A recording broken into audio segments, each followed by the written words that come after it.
Rupees की कई डेनोमिनेशंस के नोट्स आते हैं और कॉइन्स आते हैं। ठीक है, दो तरह के करेंसी होती है, एक कॉइन्स और एक करेंसी नोट्स, एक सिक्के और जो पेपर नोट्स होते हैं। जो पब्लिक के पास है हम सिर्फ वही इंक्लूड कर रहे हैं मनी सप्लाई में। Notes are called paper money, notes को पेपर मनी कहते हैं, सभी इनको पेपर मनी कहा जाता है। करेंसी को फियाट मनी भी कहते हैं, करेंसी में कॉइन्स और करेंसी नोट दोनों आ गए। करेंसी को फियाट मनी भी कहते हैं। इसका मतलब क्या होता है? फियाट मनी और currency is defined as money which under law must be accepted for all debts by order from the government, also called legal tender money. Okay, fiat money और करेंसी को फियाट मनी भी कहा जाता है। इसको Fiat money मतलब होता है ऑर्डर, फियाट मनी मतलब सरकार का ही आदेश है, गवर्नमेंट ने ऑर्डर दिया है that it must be accepted for all debts. आपको कोई भी उधारी चुकानी है तो आप अपने पैसा देकर, कॉइन या करेंसी नोट देकर उसे चुका सकते हो।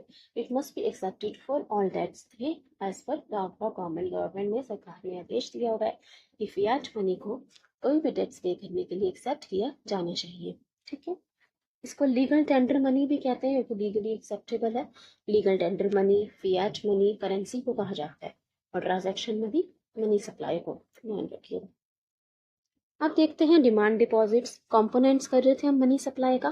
पहला कंपोनेंट तो हो गया हमारा करेंसी विद द पब्लिक, दूसरा कंपोनेंट है demand deposits. Demand deposits, a demand deposit is any deposit on which a check can be written. Demand deposit वो डिपॉजिट है जिस पर आप एक चेक इशू कर सकते हो, जिसपे आप जब चाहो ऑन डिमांड आप उसमें से पैसा निकाल सकते हो। जैसे आपके बैंक अकाउंट है, सेविंग अकाउंट है, तो उस पर आप एक चेक लिखकर इसमें से पैसा निकाल सकते हो। Writing a cheque enables a depository to make payment directly to a party or get cash and then make payment. अब जैसे क्या होगा, बैंक में अकाउंट है, इस पे चेक बनाकर आप उससे पैसा निकाल सकते हो बैंक से और किसी को पे कर सकते हो अगर आपको पे करना है। या फिर क्या कर सकते हो, किसी दूसरी पार्टी को जिसको आपको पेमेंट करनी है, आपको पेमेंट यूज करते होंगे चेक का, तो आप उसे चेक डायरेक्टली भी इशू कर सकते हो, वो आपके अकाउंट से पैसा निकाल देगा। तो डिमांड डिपॉजिट वो डिपॉजिट है, इनको चेकेबल डिपॉजिट्स भी कहा जाता है, जिनके अगेंस्ट एक चेक लिखकर उनसे पैसा निकाला जाता है। मतलब कहने का मतलब है कि डिमांड पे इन पैसे को हम विड्रॉ कर सकते हैं, इसलिए इन्हें डिमांड डिपॉजिट्स कहा जाता है। और अब तो हम UPI, credit card, debit card से भी ट्रांजेक्शन करते हैं। कि बुक में जो डेफिनेशन है वो बताऊँ। Demand deposits are called demand deposit. अब इन्हें डिमांड डिपॉजिट ही क्यों कहते हैं? Because the amount in such deposits is payable on demand.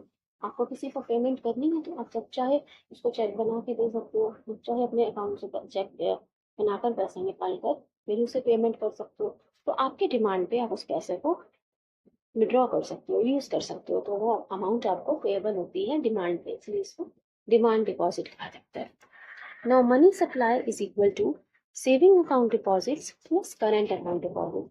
तो जहाँ पे हम ये डिमांड डिपॉजिट की बात कर रहे हैं, वहाँ हम बात कर रहे हैं सेविंग अकाउंट की डिपॉजिट और करंट अकाउंट की डिपॉजिट, जिसमें हम जब चाहे पैसा निकाल सकते हो, विड्रॉ कर सकते हो कैश, पेबल ऑन डिमांड है। यहाँ पे हम टर्म डिपॉजिट्स की बात नहीं कर रहे, जैसे कि एफडी होता है, फिक्स डिपॉजिट, रिकरिंग डिपॉजिट, उसमें पैसे फिक्स टाइम के लिए जमा किया जाता है। जो एफडीज में, उसमें हम जब चाहे पैसा नहीं निकाल सकते, तो इसमें हम सेविंग अकाउंट डिपॉजिट और करंट अकाउंट डिपॉजिट की बात कर रहे हैं। ठीक है, नाउ मनी सप्लाई में M1, M2, M3, M4 तीन कैटेगरीज हैं मनी सप्लाई।